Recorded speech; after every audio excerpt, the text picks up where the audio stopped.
Assalamualaikum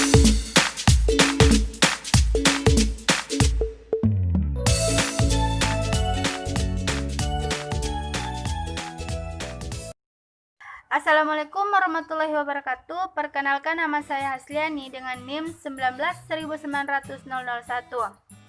Kami dari kelompok 4 akan membahas sedikit materi tentang sumber daya yang dibutuhkan pada tingkat satuan pendidikan. Di sini pertama saya akan menjelaskan tentang pengertian. Manajemen sumber daya manusia pendidikan disebut juga tenaga pendidik dan kependidikan. Nah, menurut Undang-Undang Nomor 2 Tahun 2003 tentang Sistem Pendidikan Nasional, Pasal 1 Ayat 5 dan 6 yang dimaksud dengan tenaga kependidikan adalah anggota masyarakat yang mengabdi diri dan diangkat untuk menunjang penyelenggaraan pendidikan.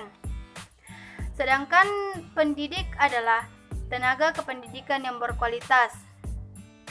Jadi seperti halnya guru, dosen, konselor, instruktur, fasilitator, dan sebutan lainnya yang ikut berpartisipasi dalam pendidikan.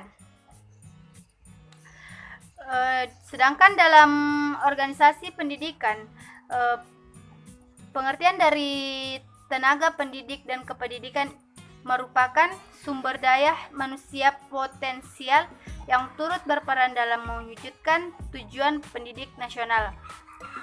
Jadi tenaga pendidik dan kependidikan itu ditujukan untuk pendidikan. Sekian dari saya, akan dilanjutkan oleh saudari saya Selvi Damayanti. Baiklah, saya akan menjelaskan pada bagian B, yaitu di mana tujuan manajemen sumber daya manusia pendidikan. Nah, apa sih tujuan dari manajemen sumber daya manusia pendidikan? Nah, tujuannya yaitu lebih mengarah kepada pembangunan pendidikan yang bermutu, membentuk sumber daya manusia yang handal, produktif, kreatif, dan berprestasi. Nah, di mana di Indonesia ada satu Direktorat Tenaga Pendidikan di bawah Dirjen Peningkatan Mutu Pendidik dan Kependidikan yang memiliki wewenang untuk mengatur, mengelola tenaga pendidik dan kependidikan. Jadi berdasarkan Permendiknas nomor 8 tahun 2005, di mana tugas Ditjen PMPTK, Direktorat Jenderal Peningkatan Mutu Pendidik dan Tenaga Kependidikan, yakni mempunyai beberapa tugas. Nah, mempunyai tugas untuk merumuskan serta melaksanakan kebijakan standarisasi teknis di bidang peningkatan mutu pendidik dan tenaga kependidikan, yaitu pendidikan anak usia dini, pendidikan dasar, pendidikan menengah, dan pendidikan non-formal. Nama saya Waslia dengan NIM 19.19.00.66. Di sini saya akan menjelaskan tugas dan fungsi manajemen sumber daya manusia pendidikan. Langsung saja, berdasarkan Undang-Undang Nomor 20 Tahun 2003 Pasal 39, yaitu yang pertama, tenaga kependidikan bertugas melaksanakan administrasi, pengelolaan, pengembangan, pengawasan, dan pelayanan teknis untuk menunjang proses pendidikan pada satuan pendidikan. Yang kedua, pendidik merupakan tenaga profesional yang bertugas merencanakan dan melaksanakan proses pembelajaran, menilai hasil pembelajaran, melakukan pembimbingan dan pelatihan, serta melakukan penelitian dan pengabdian kepada masyarakat, terutama bagi pendidik pada perguruan tinggi. Dalam menjalankan tugas dan fungsi manajemen sumber daya manusia pendidikan harus memiliki kompetensi yang disyaratkan baik oleh pemerintah maupun masyarakat lainnya, yaitu yang pertama, pendidik harus memiliki kualifikasi minimum dan sertifikasi sesuai dengan jenjang kewenangan mengajar, sehat jasmani, rohani, serta memiliki kemampuan untuk mewujudkan tujuan pendidikan nasional. Yang kedua, pendidik untuk pendidikan normal pada jenjang pendidikan usia dini, pendidikan dasar, pendidikan menengah, pendidikan tinggi dihasilkan oleh perguruan tinggi yang akreditasi. Maka pendidik dan kependidikan memiliki hak dan kewajiban untuk melaksanakan tugasnya, yaitu yang pertama, pendidik dan kependidikan berhak memperoleh, yang kedua, penghasilan dan jaminan kesejahteraan sosial yang sesuai dan memadai, yang ketiga, penghargaan sesuai dengan tugas dan prestasi kerja, yang keempat, pembinaan karir sesuai dengan tuntunan pengembangan kualitas. Yang kelima, perlindungan hukum dalam melaksanakan tugas dan hak atas hasil kekayaan intelektual. Baik, saya lanjut bagian D, strategi manajemen sumber daya manusia di sekolah. Strategi pendidikan jangka panjang sebagai acuan utama strategi manajemen sumber daya manusia. Pada dasarnya memuat komponen-komponen sebagai berikut. 1.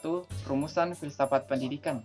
Komponen ini berisi nilai-nilai atau norma-norma yang menjadi pegangan utama bagi lembaga pendidikan untuk melaksanakan kegiatan pendidikan.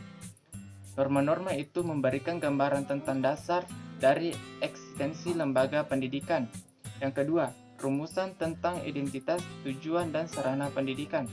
Komponen ini memuat tentang identitas berupa penegasan dari misi yang dijalankan madrasah. Penegasan itu secara konkret akan menegaskan bidang pendidikan utama yang dipilih dan ditekuni lembaga pendidikan atau madrasah. 3. Evaluasi kekuatan dan kelemahan. Komponen ini memuat hasil evaluasi mengenai kekuatan yang dimiliki dalam mensukseskan program pendidikan, sekaligus juga mengenai kelemahan dan keterbatasan yang dihadapi lembaga pendidikan Islam dalam menjalankan kegiatannya. Keempat, merumuskan desain pembidangan dan pembagian kerja. Komponen ini berisi menetapkan unit-unit kerja sehingga dihasilkan struktur organisasi yang jelas volume dan beban kerja yang harusnya dilaksanakannya. Demikian juga jelas hubungannya satu dengan yang lain dalam rangka mencapai sasaran dan mewujudkan misi organisasi. Yang kelima, pengembangan strategi. Komponen ini berisi tentang cara mencapai tujuan secara bertahap dan cara menilai, mengukur tingkat pencapaiannya. Tidak saja secara kuantitatif, tetapi juga kecepatannya dalam arti tingkat ketepatannya dilihat dari segi waktu. 6. Penjabaran program. Komponen ini memuat tentang program setiap unit kerja atau divisi atau departemen dan yang sejenis, dan secara menilai atau mengukur tingkat efektivitas pelaksanaannya. Jadi kesimpulan dari materi dari kelompok 4 yaitu manajemen sumber daya manusia pendidikan disebut juga manajemen tenaga pendidik dan kependidikan. Dimaksud dengan tenaga kependidikan adalah anggota masyarakat yang mengabdikan diri dan diangkat untuk menunjang penyelenggaraan pendidikan. Sedangkan pendidikan adalah tenaga kependidikan yang berkualitas sebagai guru, dosen, konselor, pamong belajar, widyaswara, tutor, instruktur, fasilitator, dan sebutan lain yang sesuai dengan khususnya, serta berpartisipasi dalam menyelenggarakan pendidikan. Dalam organisasi pendidikan, tenaga pendidik dan kependidikan ini merupakan sumber daya manusia potensial yang turut berperan dalam mewujudkan tujuan pendidikan nasional. Tujuan manajemen sumber daya manusia lebih mengarah pada pembangunan pendidikan yang bermutu, membentuk sumber daya manusia yang handal, produktif, kreatif, dan berpartisipasi. Dalam menjalankan tugas dan fungsi manajemen sumber daya manusia, pendidikan harus memiliki kompetensi yang disyaratkan baik oleh peraturan pemerintah maupun masyarakat lain. Di antaranya, pendidik harus memiliki kualifikasi minimum dan disertifikasi sesuai dengan jenjang kewenangan mengajar, sehat jasmani, rohani, serta memiliki kemampuan untuk mewujudkan tujuan pendidikan nasional. 2. Pendidikan untuk pendidikan formal dan pada jenjang pendidikan usia dini, pendidikan dasar, pendidikan menengah, dan pendidikan tinggi dihasilkan oleh perguruan tinggi yang terakreditasi. Sekian dari Saya